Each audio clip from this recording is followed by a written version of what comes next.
우리 히브리서 3장 7절에서부터 우리 19절까지의 말씀, 우리 7절로 19절까지의 말씀 한 목소리로 같이 봉독하겠습니다. 그러므로 성령이 이르신 바와 같이 오늘 너희가 그의 음성을 듣거든 광야에서 시험하던 날에 거역하던 것 같이 너희 마음을 완고하게 하지 말라. 거기서 너희 열조가 나를 시험하여 증언하고 40년 동안 나의 행사를 보았느니라. 그러므로 내가 이 세대에게 노하여 이르기를 그들이 항상 마음이 미혹되어 내 길을 알지 못하는도다 하였고, 내가 노하여 맹세한 바와 같이 그들은 내 안식에 들어오지 못하리라 하였다 하였느니라. 형제들아, 너희는 삼가 혹 너희 중에 누가 믿지 아니하는 악한 마음을 품고 살아계신 하나님께서 떨어질까 조심할 것이요, 오직 오늘이라 일컫는 동안에 매일 피차 권면하여 너희 중에 누구든지 죄의 유혹으로 완고하게 되지 않도록 하라.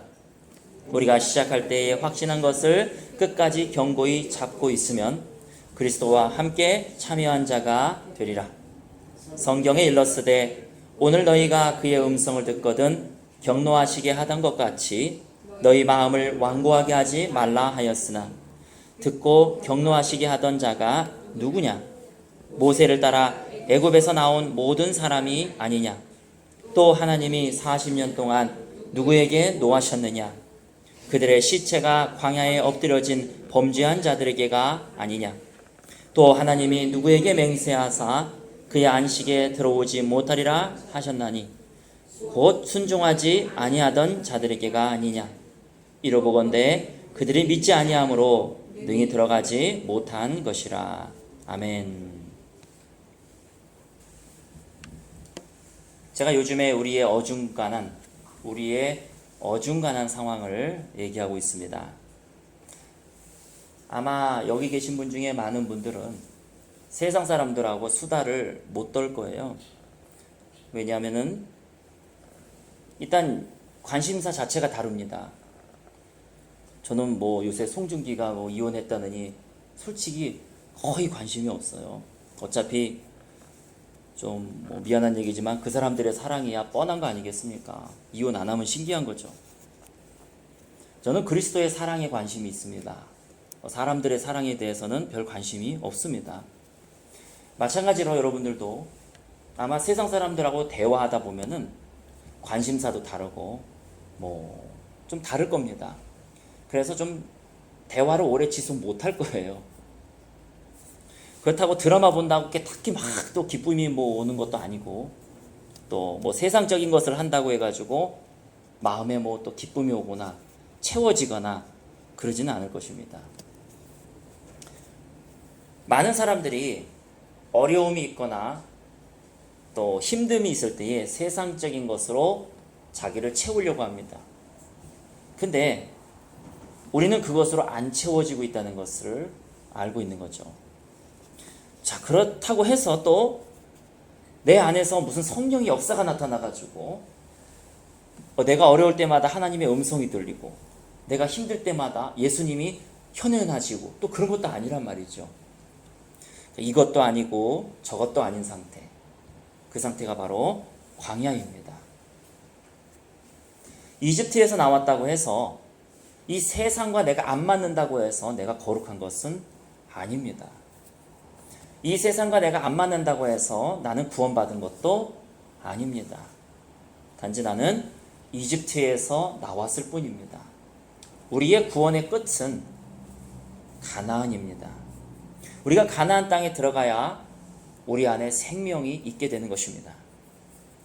그러나 오늘 히브리서 3장의 말씀에 보면은요, 200만 명으로 추산되고 있는 당시의 이스라엘 백성들이 못 들어갔다는 것입니다. 왜 못 들어갔느냐? 그들에게는요, 소위 말해서 마음이 너무나 완고했습니다. 그래서 13절에도 오직 오늘이라 일컫는 동안에 매일 피차 권면하여 너희 중에 누구든지 죄의 유혹으로부터 완고하게 되지 않도록 하라. 여러분, 회개가 없으면 구원이 없습니다. 믿기만 하면 구원받는다라고 하는 얘기는 만들어진 지, 그런 얘기가 나온 지는 70년 전후 밖에는 안 됩니다. 우리는요, 죄를 저지르면 저지를수록 우리의 마음은 완고해집니다. 그래서 더 가나안 땅에 들어가기가 힘들어집니다. 우리의 광야의 여정은요, 회개의 여정입니다. 내가 죄와 싸우고 또 예수님 은혜로 죄를 승리하는 것을 경험하는 것입니다. 그리고 마음이 또 완고하다는 얘기는 주님 앞에 내 자존심들, 내 고집들, 내 생각들, 여러분 아시잖아요. 뭐 더 이상 얘기할 필요 없잖아요. 그리스도인으로서 어떻게 살아가야 되는지를. 그런데 알지만 안 하는 거예요. 그러니까 몰라서 안 하는 게 아니라 알지만 안 하는 거예요. 그게 완고입니다. 완고함. 그래서 15절에 보면은 성경에 일렀으되 오늘 너희가 그의 음성을 듣거든 경노하시게 하던 것 같이 너희 마음을 완고하게 하지 말라 하였으니. 여러분, 우리 주님 앞에 무릎 꿇읍시다. 주님 앞에 더 이상 고개 빳빳이 들고 내 생각대로 살지 말자고요. 여러분 아시잖아요.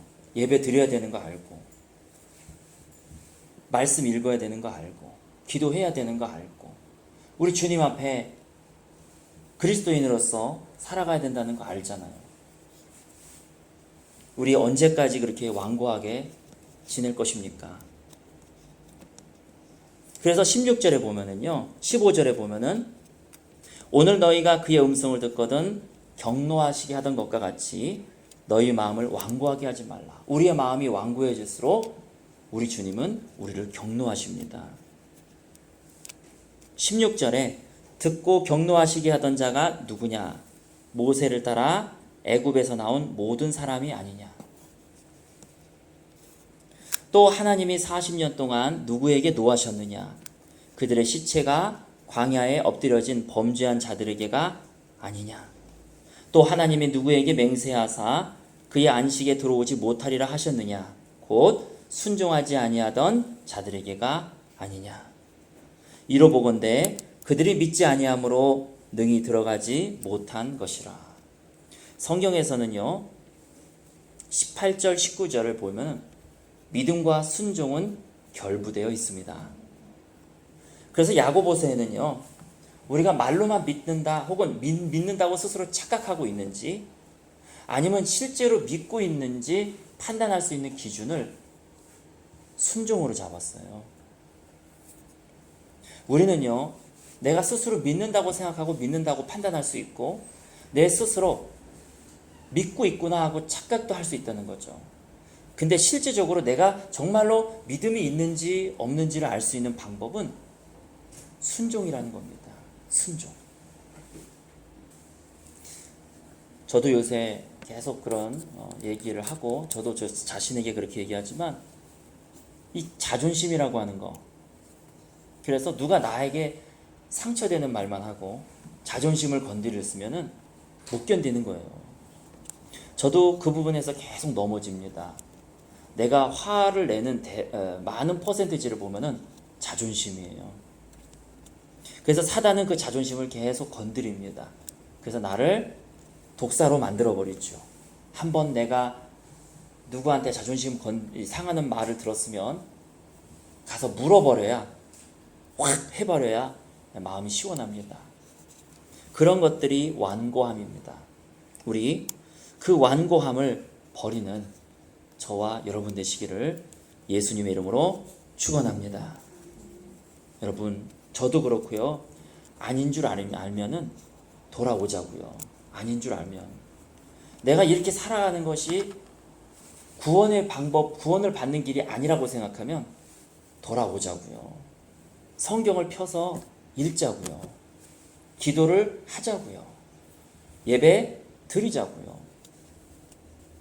그리고 이것은 뭐 율법적으로 되라 그런 뜻이 아니라 우리의 마음의 중심을 좀 모으자는 얘기예요.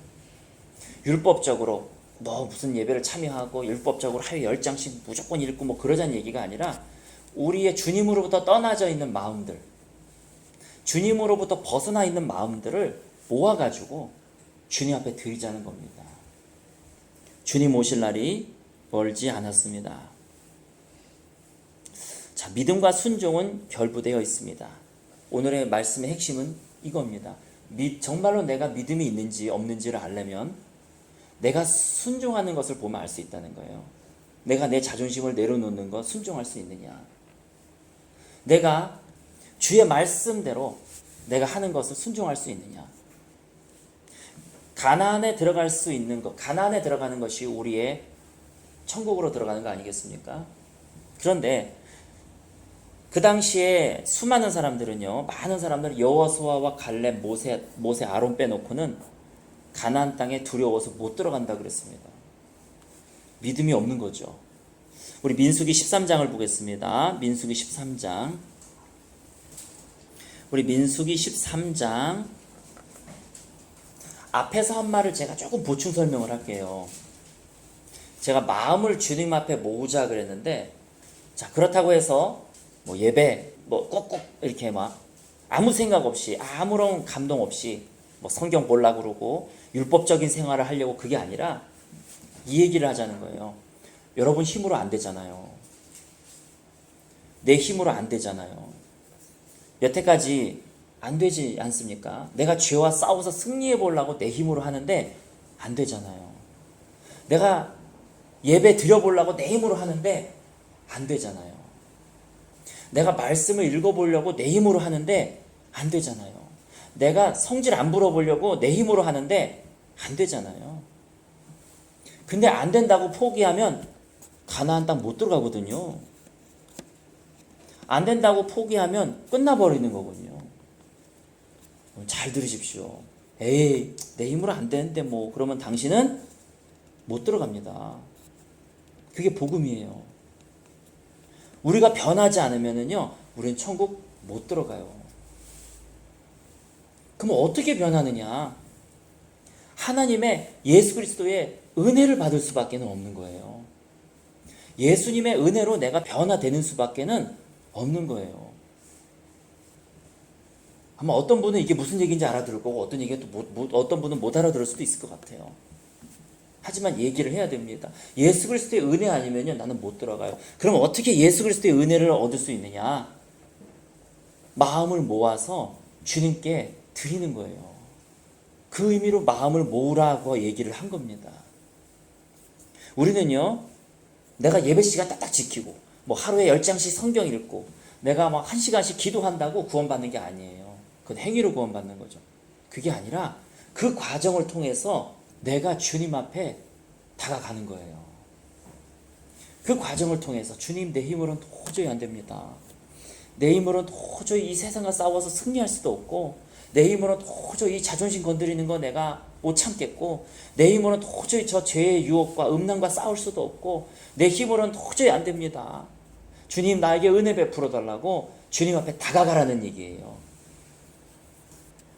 예수님이 우리를 은혜 베풀어 주셔서 바꿔놓지 않으면 우리는 결코 변화될 수가 없습니다. 우리 그 부분은 건너뛰고 요한복음 6장을 보겠습니다. 요한복음 6장 말씀입니다. 우리 요한복음 6장에 보면은 이렇게 쓰여져 있습니다. 5절에 보면은요, 우리 한 목소리로 5절서부터 같이 봉독하겠습니다. 예수께서 눈을 들어 큰 무리가 자기에게로 오는 것을 보시고 빌립에게 이르시되 우리가 어디서 떡을 사서 이 사람들을 먹이겠느냐 하시니, 이렇게 말씀하심은 친히 어떻게 하실지를 아시고 빌립을 시험하고자 하심이라. 빌립이 대답하되 200데나리온의 떡이 부족하리이다. 제자 중 하나 곧 시몬 베드로의 형제 안드레가 예수께 여짜오되 여기 한 아이가 있어 보리떡 5개와 물고기 2마리를 가지고 있나이다. 그러나 그것이 이 많은 사람에게 얼마나 되겠사옵나이까. 예수께서 이르시되 이 사람들로 앉게 하라 하시니 그곳에 잔디가 많은지라 사람들이 앉으니 수가 5,000명쯤 되더라. 예수께서 떡을 가져 축사하신 후에 앉아있는 자들에게 나눠주시고 물고기도 그렇게 그들의 원대로 주시니라. 그들이 배부른 후에 예수께서 제자들에게 이르시되 남은 조각을 거두고 버리는 것이 없게 하라 하시므로 이에 거두니 보리떡 5개로 먹고 남은 조각이 12바구니에 찼더라. 여기까지 읽겠습니다. 기독교는 2가지 기독교가 있습니다. 첫 번째는요, 오병이어의 기적을 통해서 사람들을 모으려고 하는 기독교입니다. 두 번째는요, 복음의 진리를 통해서 사람들에게 선포하려고 하는 기독교입니다. 지금 예수님이요, 오병이어를 가지고 물고기 2마리, 맞죠? 물고기 2마리하고 떡 5개를 가지고 5,000명을 먹이셨습니다. 남자들만 5,000명이니까 보통 이제 곱하기 4를 하죠.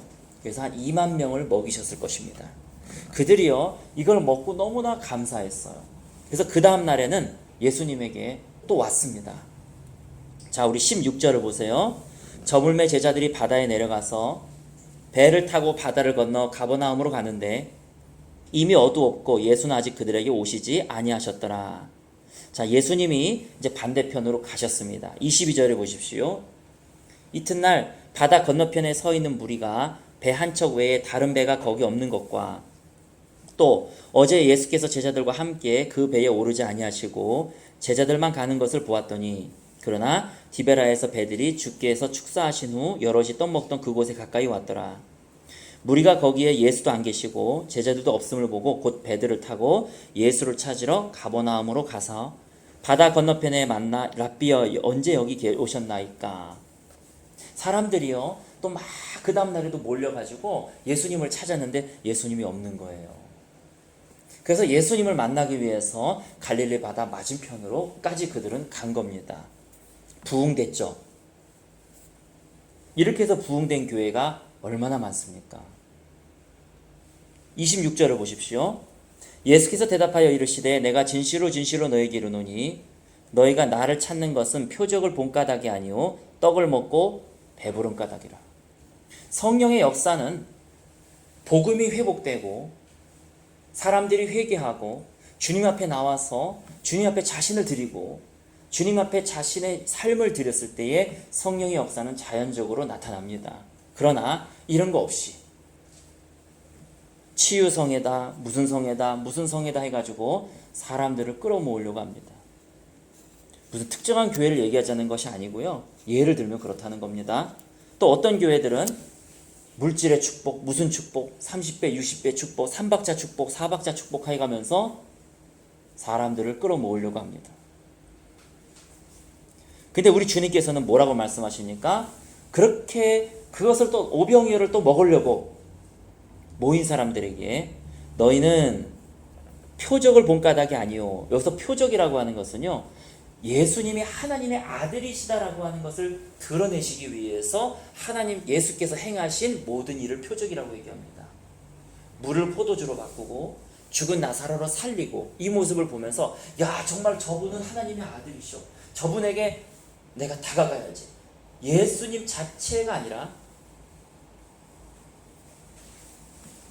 너는 나에게는 관심이 없고 떡을 먹고 배부른 까닭이다. 이렇게 말씀하시는 겁니다.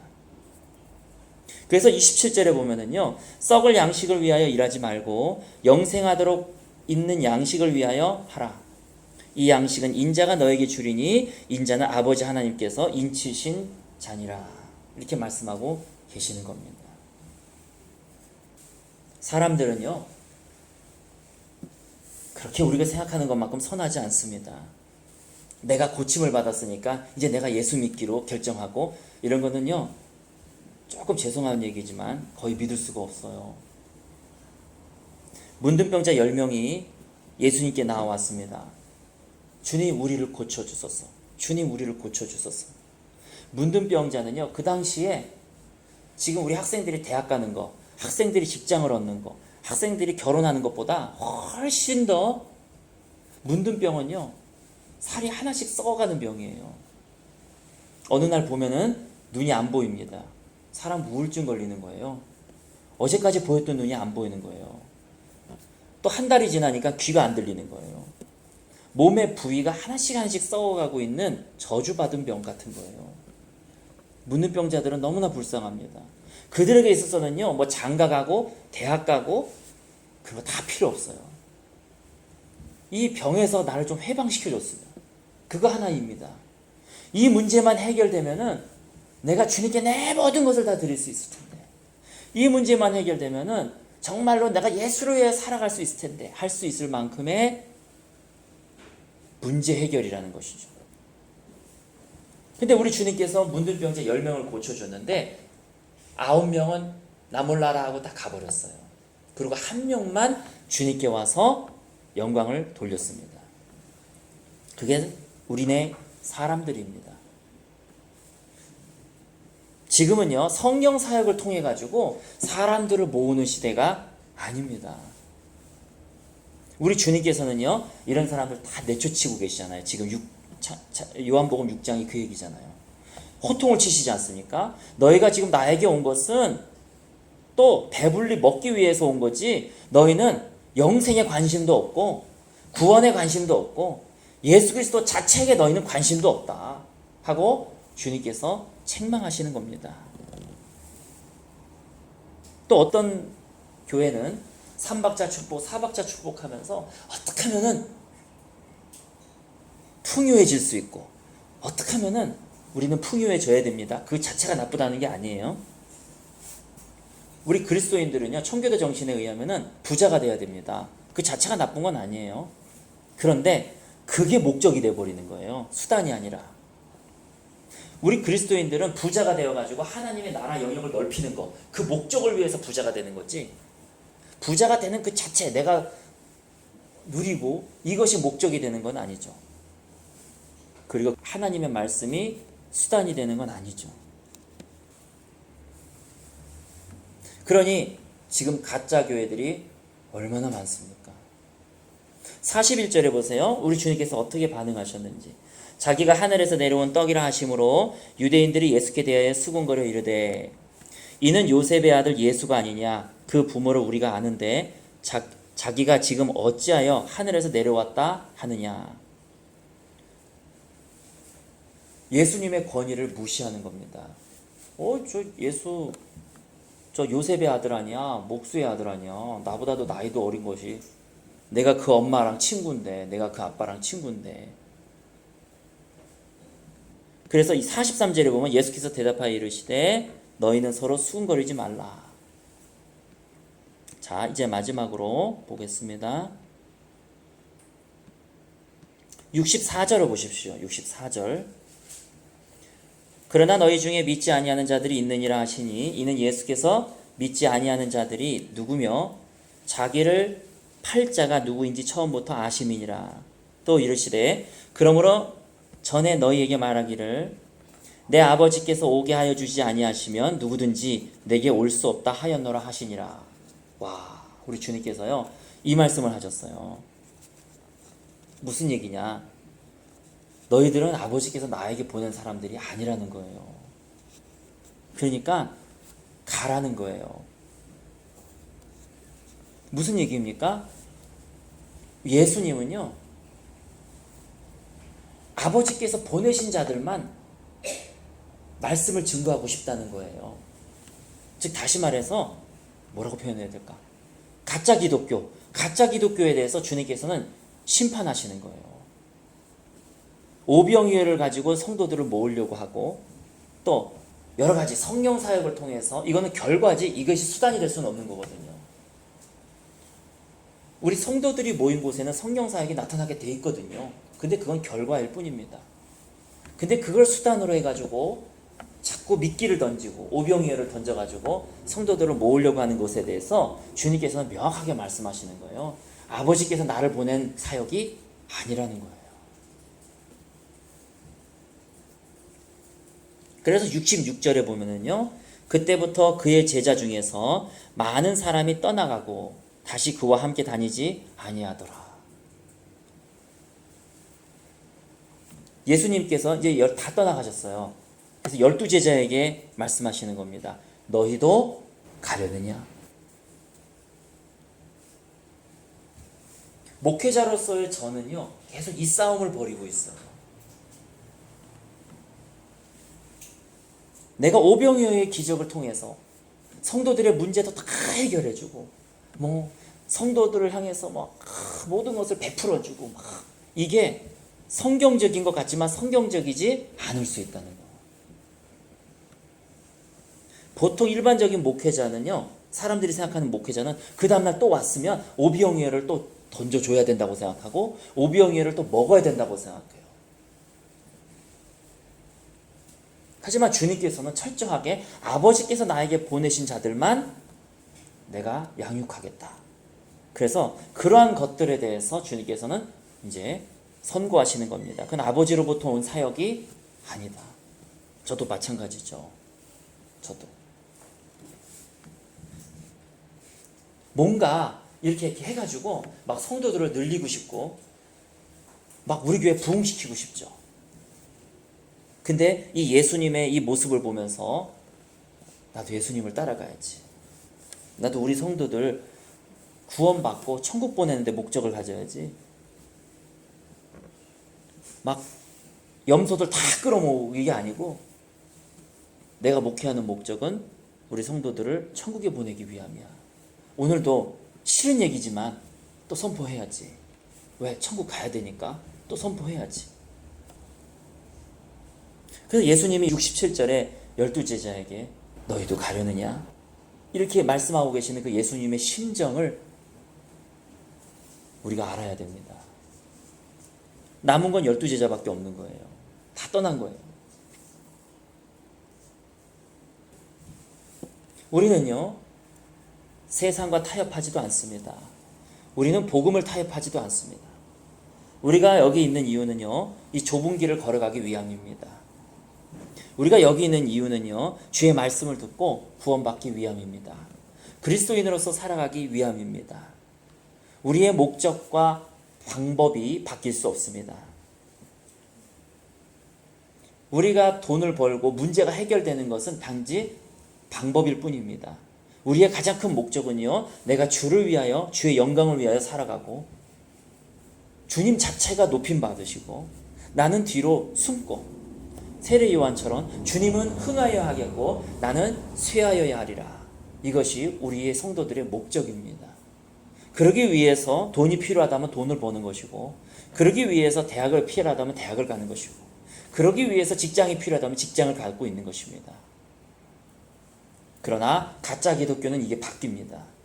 예수를 통해서 직장을 얻으려고 그러고, 예수를 통해서 대학을 가려고 그러고, 예수를 통해서 자기의 유익을 추구하려고 합니다. 예수가 수단이요, 내 유익이 목적입니다. 그러니까 안 바뀌는 겁니다. 그리고 이상한 설교들 하는 데 있죠. 인간관계에 대한 설교, 어떻게 하면은 재정을 많이 벌 수 있을 것인가, 이런 설교들 하는 데만 사람들이 바글바글 몰리는 겁니다. 소경이 소경을 인도하면 둘 다 구덩이에 빠집니다. 우리의 최종적인 목적은요, 주의 영광을 위하여 살아가는 겁니다. 우리가 여기 있는 이유도 주님은 흥하여야 하겠고 나는 쇠하여야 하리라. 그래서 사도 바울과 바나바처럼 손을 얹었는데 고침받았단 말이죠. 사람들이 제우스가 왔다고, 헤르메데스가 왔다고, 그리스 신화에서 봤던 사람들이 왔다고 바울과 바나바를 막 칭송을 했을 때 그들은 옷을 찢었습니다. 예수가 높임받아야 되는데, 예수만 높임받아야 되는데 왜 내가 이들에게 높임을 받고 있냐. 거짓된 영광, 하나님의 영광을 위하여 내가 한다 중에서 가장 거짓된 것은 뭐냐면은, 하나님도 영광 받으시고 나도 좀 내 이름 좀 날리고, 그런 거짓 선지자들이 얼마나 많습니까? 하나님도 영광 받으시고 나도 좀 유명해지고. 아닙니다. 그런 게 아닙니다. 천국에 받을 상이 없습니다. 그런 게 아닙니다. 오직 예수 그리스도만 높임 받으시고 나는 역사의 뒤로 사라지는 겁니다. 우리의 그리스도인의 삶의 목표가 그런 것이요, 내 인생을 주님께 드렸다는 것이 그런 것입니다. 더 이상 이제 나는 나를 위하여 사는 것이 아니라 나를 위하여 자기 몸을 아낌없이 바치신 오직 그리스도 예수만을 위하여 사는 것입니다. 그게 구원받은 성도들의 모습인 것입니다. 여러분, 저와 여러분의 목표를 다시 설정하시기 바랍니다. 세례 요한의 말처럼 그는 흥하여야 하겠고 나는 쇠하여야 하리라. 오직 예수만이 영광 받도록 그런 게 있어서 그렇게 함에 있어서 내가 대학이 필요하면 대학을 가는 것이요, 필요 없으면 안 가는 것이요, 내가 돈이 필요하면 돈을 버는 것이요, 필요 없으면 안 버는 것이요. 우리의 인생의 최종 목적을 우리 주님이 영광 받으시도록, 하나님께 내가 영광을 돌리는 게 아니에요.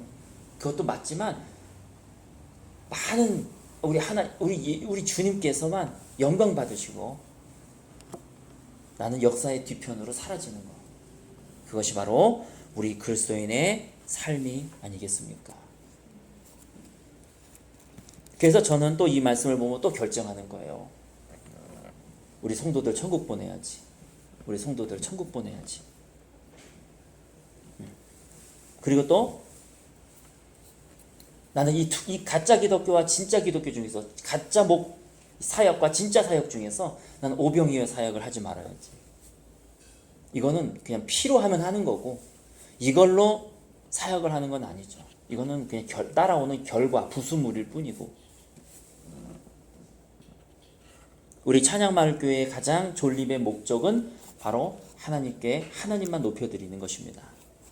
그리고 많은 사람들을 저 천국으로 보내는 구원의 통로의 역할을 감당하는 것입니다. 거기에 우리가 주님께 영광 돌리며 또한 우리의 삶의 목적이 재조정되고 오직 예수께만, 또 예수께 우리의 삶을 드리는 저와 여러분 되시기를 예수님의 이름으로 축원합니다. 오늘 말씀 기억하시면서 우리 같이 기도하도록 하겠습니다.